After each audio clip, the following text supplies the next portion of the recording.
We honestly don't approach this work as activists or leaders as much as we do this as parents. Parents who love our children.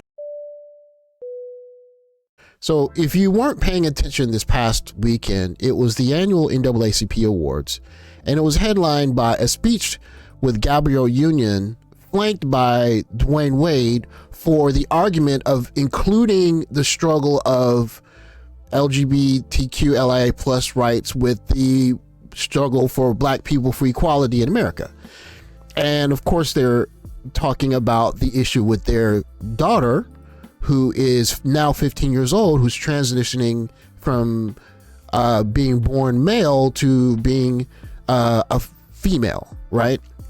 And that is a lightning rod issue for a lot of reasons. But in this video, I want to highlight the reason I think it is a lightning rod issue for more people than just people that are involved in the LGBTQIA plus community and people fighting for rights for that particular group, but another group of people who are also affected by choices to be made like this one.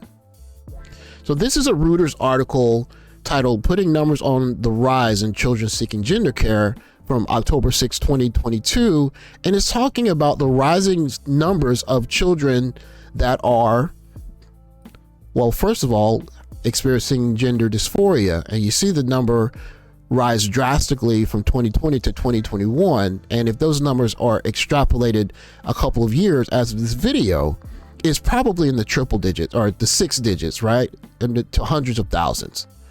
And for the number of children that are on puberty blockers between 6 and 17, you see that number is also rising.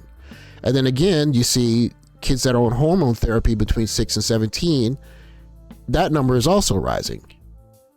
And over the last 5 years, there were at least 4,780 adolescents who started on puberty blockers. And that's likely an undercount because they're not counting people who were covered by or not covered by insurance, right?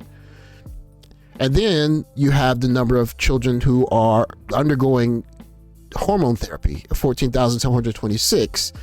And it lists a lot of the things that will happen, right? The kind of bodily changes that you can expect if someone is on such treatment. And it goes on to say at the end that some of the changes from hormone treatment are permanent, right? So that leads me back to this speech, because what we have to understand is that now Zaya Wade, these two are her legal guardians now. But there's a small issue with this. Gabrielle Union's not her mother. This is a picture that was included in the article on today.com about Dwyane Wade's ex-wife files petition to block gender and name change of daughter Zaya. Now, why she's blocking it doesn't really matter, really, but she's still the biological mother of the two children, right? And so the article goes on to explain.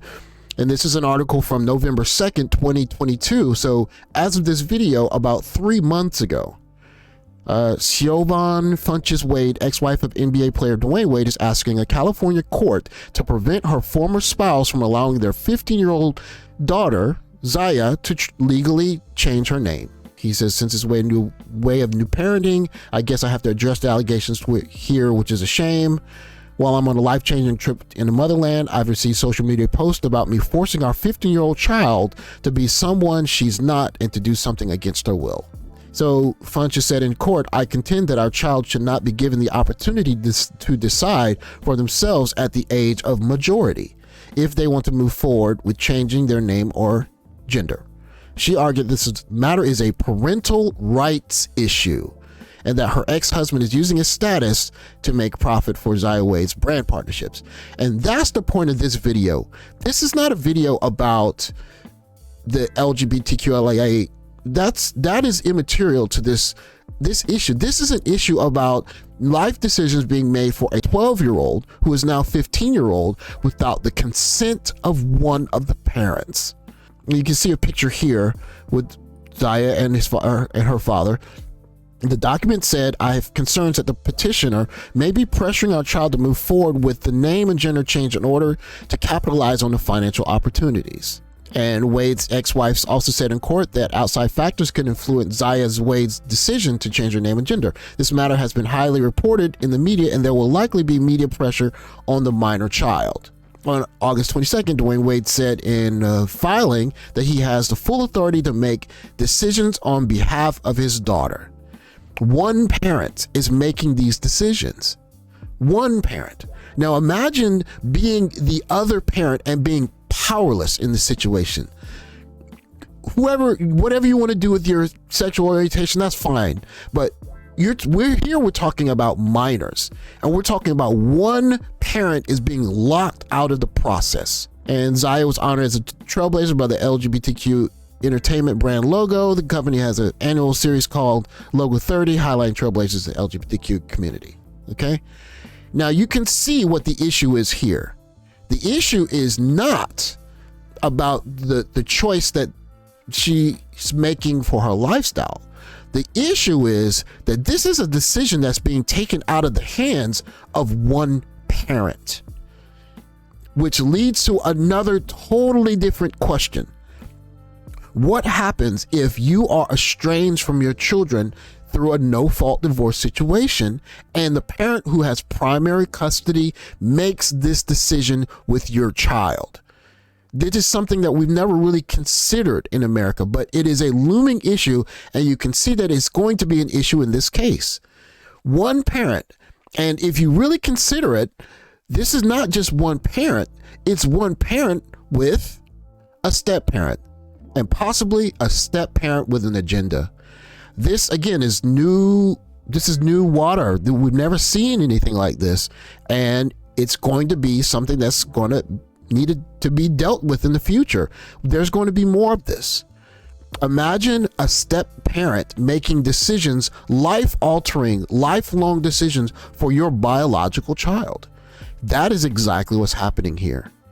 And when you have one parent who has assumed full custody, and you have the other parent who might be estranged via no-fault divorce or whatever, as we know happens all too often, you could be a birth parent watching your child in this similar situation and be powerless to stop it. That's the issue with this video and why I made it. Something to think about. One of the reasons why you see a lot of guys getting their passports and taking off. Thanks for watching. Please like, subscribe, comment down below. I'll catch you guys in the next video. Take care, guys.